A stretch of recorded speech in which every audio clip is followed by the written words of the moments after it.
இன்னைக்கு வீடியோல வந்து பாத்தீங்க அப்படின்னா பேடிஎம் பேமெண்ட் பேங்க் வந்துட்டு ஆர்பிஐ வந்து பேன் பண்ண போறாங்க அப்படின்னு சொல்லிட்டு நம்ம லாஸ்ட் வீடியோல அப்லோட் வந்து பண்ணியிருந்தோம். ஸோ அதை வந்து பாத்தீங்க அப்படின்னா பேடிஎம்ல இருந்து இப்போ அஃபிஷியலாகவே நமக்கு வந்து மெயிலும் வந்து பண்ணியிருக்காங்க. ஸோ இதை பற்றி தான் இந்த வீடியோவில் பார்க்க போகிறோம். நீங்கள் வந்து பேடிஎம் பேமெண்ட் பேங்க் யூஸராக இருந்தீங்க அப்படின்னா உங்களோட பேடிஎம் பேமெண்ட் அக்கௌண்ட்டில் நீங்கள் எந்த இமெயில் ஐடியை ரெஜிஸ்டர் பண்ணியிருக்கீங்களோ அந்த மெயிலை போய் செக் பண்ணுங்கள். உங்களுக்கு அஃபிஷியலாகவே பேடிஎம் பேமெண்ட் பேங்க்ல இருந்து இந்த மெயிலை வந்து இப்போ வந்து சென்ட் பண்ணியிருக்காங்க. எனக்கு வந்து பார்த்தீங்க அப்படின்னா இன்னைக்கு 1/2/2024 ஈவினிங் 7:20க்கு வந்து பார்த்தீங்க அப்படின்னா எனக்கு வந்துட்டு இந்த மெயில் வந்து ரிசீவ் ஆகிருக்குது. இந்த மெயிலில் வந்து அவங்க என்ன சொல்லியிருக்காங்க அப்படின்னு பார்த்தீங்கன்னா, dear customer, the Reserve Bank of India has been issues directive restricting Paytm payment bank account wallet from the accepting new deposit or allowing credit transaction after February 29, 2024.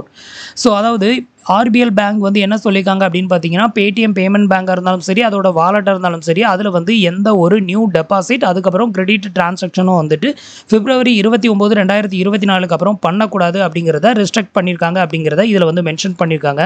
அதுக்கு கீழே வந்து பார்த்தீங்க அப்படின்னா, please note that you will not able to be deposit or add money to your Paytm payment bank account or wallet after February 29, 2024. இதில் வந்து என்ன சொல்லியிருக்காங்க அப்படின்னு பார்த்தீங்கன்னா, February 29, 2024க்கு அப்புறமா வந்துட்டு உங்களோட பேடிஎம் பேமெண்ட் பேங்க்லேயும் சரி, அதே மாதிரி பேடிஎம் வாலெட்லேயும் சரி, எந்த ஒரு அமௌண்ட்டையும் நீங்கள் வந்து ஆடட் வந்து பண்ணக்கூடாது, அப்புறம் டெபாசிட்டும் வந்து பண்ணக்கூடாது அப்படிங்கிறத இதில் வந்து மென்ஷன் பண்ணியிருக்காங்க.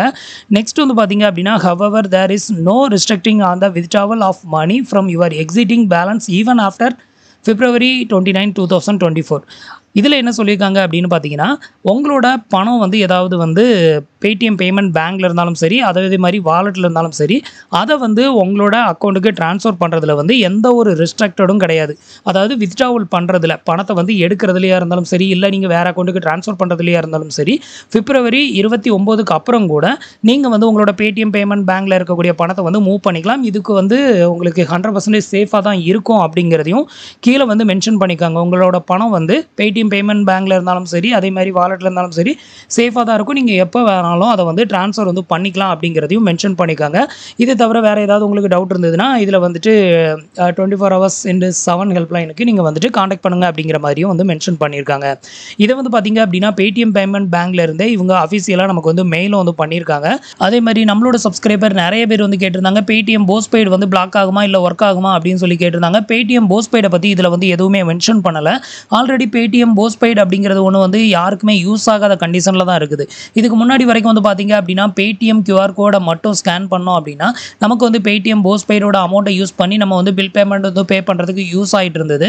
பட் இப்போ வந்து பார்த்தீங்க அப்படின்னா பேடிஎம் QR கோடுன்னு இல்லை, எந்த QR கோடை ஸ்கேன் பண்ணாலும் உங்களுக்கு பேடிஎம் போஸ்ட்பெய்டோட கிரெடிட் லிமிட்டை வந்துட்டு யூஸ் பண்ணாத அளவுக்கு வந்து ஃபுல்லாகவே பிளாக் ஆயிடுச்சு. அப்படி இருக்கிறப்போ பேடிஎம் போஸ்ட்பெய்டு அப்படிங்கிறது வந்து கண்டிப்பாக நமக்கு வந்து யூஸ் ஆகாது. அதே மாதிரி இதில் வந்து அது பிளாக் ஆகுமா அப்படின்னு கேட்டிங்கன்னா பிளாக் ஆகாது. பேடிஎம் போஸ்ட்பெய்டை பற்றிலாம் இங்கே எதுவுமே மென்ஷன் பண்ணலை.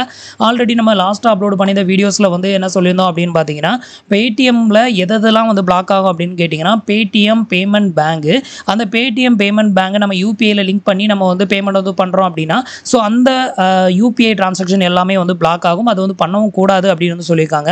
அதே மாதிரி வந்து பார்த்தீங்க அப்படின்னா ப்ரீபெய்டு இன்ஸ்ட்ருமெண்ட் இது வந்து பிளாக் ஆகும். ப்ரீபெய்டு இன்ஸ்ட்ருமெண்ட்டில் என்னெல்லாம் வரும் அப்படின்னு கேட்டிங்கன்னா, prepaid card, online wallet, strip card, அதுக்கப்புறம் பேப்பர் வவுச்சர். ஸோ இந்த மாதிரி ஐட்டம்ஸ் எதுவுமே வந்து ஒர்க் ஆகாது. அதுக்கப்புறம் வாலெட்டு, அப்புறம் ஃபாஸ்டேக்கு, அப்புறம் நேஷ்னல் காமன் மொபிலிட்டி கார்டு, அதாவது ஏடிஎம் கார்டு, நீங்கள் வந்து பேடிஎம் பேமெண்ட் பேங்க்கில் வாங்கியிருக்கக்கூடிய ஏடிஎம் கார்டுமே வந்துட்டு நமக்கு வந்து யூஸ் ஆகாது அப்படிங்கிற மாதிரி வந்து சொல்லியிருக்காங்க. இது எல்லாமே வந்து பார்த்தீங்க அப்படின்னா ஆஃப்டர் February 29க்கு அப்புறமா இது எதுவுமே வந்து ஒர்க் ஆகாது அப்படிங்கிறத வந்து மென்ஷன் பண்ணியிருக்காங்க.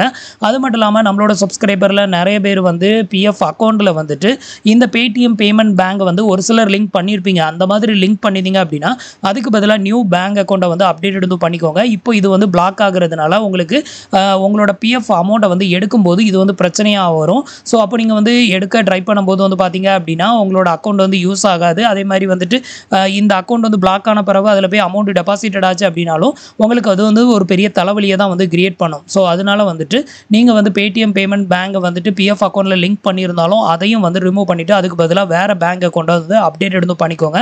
அதுதான் ரொம்பவே safe and secure. So friends, இன்னைக்கு சொன்ன இந்த அப்டேட் இன்ஃபர்மேஷன் உங்களுக்கு ரொம்பவே யூஸ்ஃபுல்லாகவும் இன்ஃபர்மேட்டிவாகவும் இருந்திருக்கும் அப்படின்னு நினைக்கிறேன். நம்மளோட வீடியோஸ் பிடிச்சிருந்ததுன்னா லைக் பண்ணுங்கள், ஷேர் பண்ணுங்கள், கமெண்ட் பண்ணுங்கள். மறக்காமல் நம்மளோட சேனலுக்கு சப்ஸ்கிரைப் பண்ணி சப்போர்ட் பண்ணுங்கள். தேங்க்ஸ் ஃபார் வாட்சிங்.